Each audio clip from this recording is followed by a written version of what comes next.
This multi-billion-dollar platform delivered its first oil in 2019.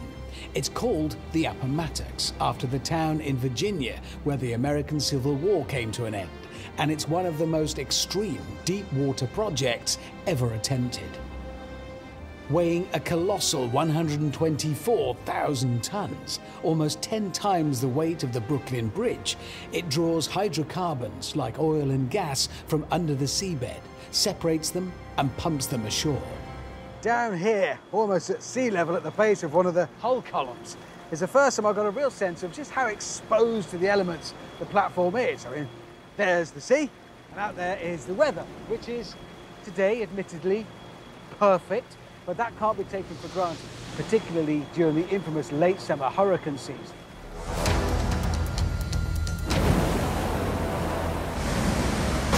Since 1900, hurricanes hitting the US from the Gulf of Mexico have killed more than 9,000 people. One of the most devastating was Hurricane Katrina in 2005. That year alone, hurricanes destroyed over 100 offshore platforms and damaged more than 50 others. So how does this giant man-made floating structure survive such brutal forces when some other structures fail? Well, according to project manager Mano de Jong, small design decisions can make a big difference. We put it this high up from the seawater level to make sure that even the largest waves don't actually hit our platform. And it's as simple as that. It's to stay out of the way of the rough sea. It is to stay out of the way of the rough sea. It does take a lot of met-ocean data, weather data to actually know this, and a lot of calculation to make sure that it then actually happens. Because the force with which that water could come through in a bad storm is mind-blowing, isn't it? I mean, coming through here just with immense force. That would be indeed immense, and were we to have equipment at that low level, it would certainly be washed away easily if we would have a heavy tropical storm. Hence, we lift the whole platform up to a safe height. And that's just done by adjusting the buoyancy in these huge buoyancy columns. That's right. All of these 4 columns have a lot of buoyancy, and we adjust the levels on each one of them by playing with the level of fluid inside them.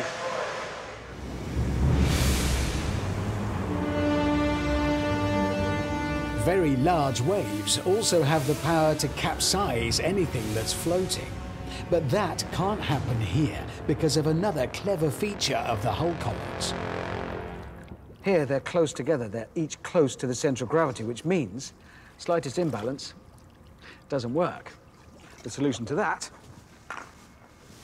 is simply take exactly the same hull columns, but they're each further from that centre of gravity, and it's much more stable. Same weight, same amount of structure, but look at that. That is inherently stable. As well as the 24/7 catering and the relentless processing of oil and gas, this industrial rabbit warren purifies its own water, produces its own nitrogen, and pumps chemicals into the wells, all of which requires an enormous amount of power.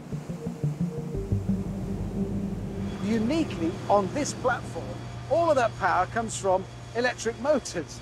They're everywhere. Even the giant cranes on the 4 corners, they're electric.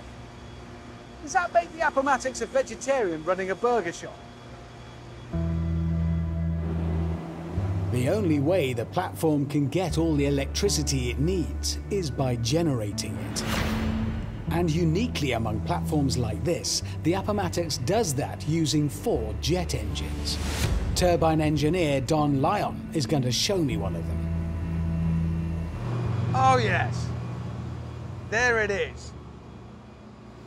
This is an aeroderivative engine. It could be used as an aircraft engine, but in this case, it's used in an industrial application. So this is the kind of engine you might see slung under the wing of an airliner you fly? Absolutely. You built this module? For the most part, I built the power module here. Yeah, it's a really big job, and I'm guessing you don't look up, you know, the build instructions on the internet to construct this, do you? It's not... No. Traditional offshore facilities use generators and buy in countless litres of diesel to run them. But these jets are fueled by a more innovative solution. This comes from our process gas. We clean it and compress it, send it up here. So that's done here. That's done here. So this is for free. It's free power. Yes, the Appomattox is fueled by natural gas from its own wells. Makes sense when you think about it. How much power are you making in the module that you built? So we have the capability to make 150 megawatts. Put that into context. So 150 megawatts on a normal day in America could power 100,000 homes. But then there's another level to this. Right. So the hot exhaust is recuperated above in a one-time through steam generator. In that steam generator, water is boiled to make steam, and that steam is transmitted to the other side of the platform to the steam turbine. So you could say that, to an extent, this incredible cutting edge, right at the forefront of technology platform is steam powered. Yeah, yeah. Steam or not, this is one of the most efficient offshore platforms ever built.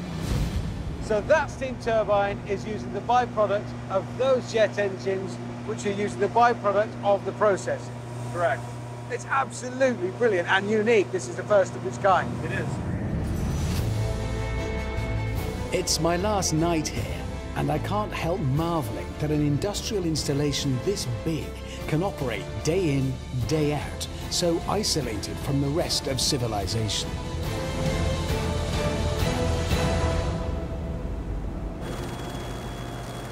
On arriving and seeing this place for the first time, it looked big, yeah, but also strangely inert. It doesn't move. Outwardly, there's little sign of anything actually going on at all. But having spent some time here, I've learned the fact that it doesn't move is incredible. It's floating on the sea. And I've met the team of people who call themselves a family because they spend more time together here than they do at home. It generates its own power using jet engines and steam. It does a job that would otherwise be impossible.